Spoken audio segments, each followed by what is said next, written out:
সম্মানিত দেশবাসী ভাইরা, আপনারা জানেন যে বাংলাদেশ জামাত ইসলামীর অঙ্গ সংগঠন বাংলাদেশ শ্রমিক কল্যাণ ফেডারেশন গত ২৭ তারিখ থেকে ২৭ ডিসেম্বর থেকে সেবাপক্ষ ঘোষণা করেছে। সেই সেবাপক্ষের উদ্যোগ হিসেবে শ্রমিক সেবাপক্ষ উপলক্ষে আমরা পঞ্চগড় জেলা দেবীগঞ্জ উপজেলা কর্তৃক ফ্রি মেডিকেল টিমের আয়োজন করেছি।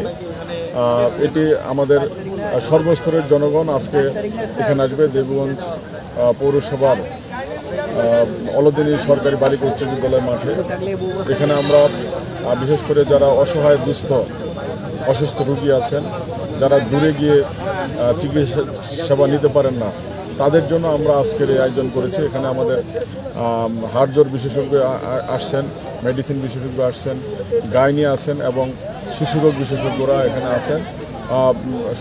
এরপরে ফ্রি ব্লাড গ্রুপিং, এরপরে ডায়াবেটিস টেস্ট, অনেকগুলো সেবা এখানে দেওয়া হচ্ছে। আমরা আহ্বান জানাবো যে বাংলাদেশ শ্রমিক কল্যাণ ফেডারেশন যে উদ্যোগটা নিয়েছে, আমরা এই উদ্যোগের মাধ্যমে আমরা মানবতার সেবায় জনগণের পাশে দাঁড়াতে চাই।